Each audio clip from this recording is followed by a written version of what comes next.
Hello everyone. I would like to talk to you today about dowsing rods. Very often people ask why I mostly use pendulums. However, on North American continent, which was surprising to me when I came here, majority of people works with dowsing rods. And I always say, dowsing rods are useful tools when you deal with the problem of searching for something, identifying something. But when you need to deal with this something, which means with your problems, with the issues you work on, dowsing rods cannot bring you solution. Pendulums are the tools which can do research and also work on solutions, especially therapeutic pendulums, which you can of course use because they have wider application than only therapeutic usage.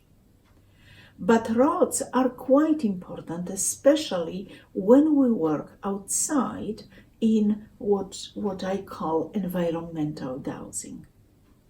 But also in healing, they are very useful tools to, I really want to say diagnosis, however we cannot say it, we cannot use this expression on North American continent, so rather in health assessment, and I will talk about it shortly as well. So generally speaking, in rods, there are two types of those tools. Those which are called two-handed, which means you need two hands to operate.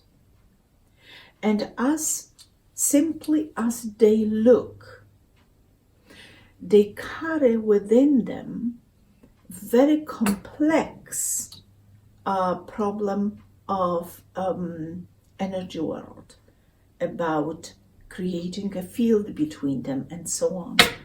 And that goes back to the work of George Lakowski. So it's really more than, if you understand rods, it is more than having two sticks to work together. Why two, not one? Some people ask, why do we sell a set of two instead of one? Because they just want to move it and one would be enough. Not necessarily. In the online course on dowsing rods, I present more concept and more in-depth concept of why dowsing rods, two-handed dowsing rods, are set by this set of two, or if it's Y rods, then they still you still use two hands to use them. The L rods are the simplest rod, and we make them first of all on ball bearings, therefore they move very easily. However, they also have a witness chamber at the end of it. So if you want to increase the sensitivity of your dowsing, you put a sample of something you search for in the witness chamber, and when you lock it on the top, your dowsing rods become more sensitive to the vibration you are searching for.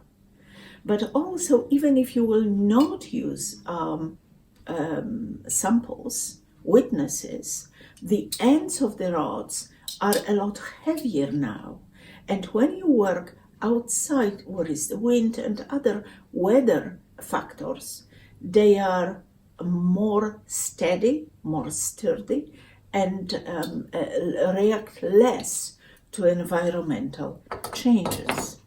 Y rods are also the rods which you use two hands to work with, and they are the oldest version of dowsing rods because they are based on the branch of the tree, and depend on the country when you came from, or your ancestors came from, those are different trees. which are available in our country.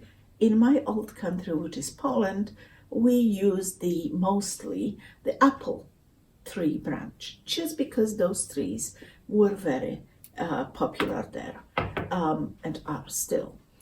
But in your country, or country of origin of your ancestors, maybe other trees, but it's always branch of a tree which people were holding as a stick to work with them to find the water. And wire rods, by the way, have also witness chamber at the end. So the most unique of those rods is double wire rod, which covers bigger area. So for people who work on it professionally and they need to do their work faster, double wire rods, which are very, very unique. Nobody makes them really instead of us, except for us, are also available. The other part of the dowsing rods, the different type of dowsing rods, are one-handed dowsing rods. Those are types of the tools which you use having them only in one hand. The biggest group of those is called biotensors. Bio and tension. So they measure the tension of biofield. Biotensors were found and mostly developed by people dedicating their work to healing in Europe. So that would be biotensor, which can move by linear movement and by circular movement. More advanced version than the standard biotensor are adjustable biotensors, with which you can change the length of the rod itself, and because of that you can increase or decrease the sensitivity of it. There are also two-element biotensors. When you have one biotensor which has a circle, which focuses energy better, but you can take it off, which is relatively heavier, and then put here the other rod with the wooden ball. Oops, I'm sorry. It's just very thin, so I have to put it in. With wooden ball, which is lighter, therefore it's easier to work for people who work for longer time. This biotensor also circulates, but the part which has a ring at the back, at the end, is better if you only use it as a bobber, because it has a problem due to the shape.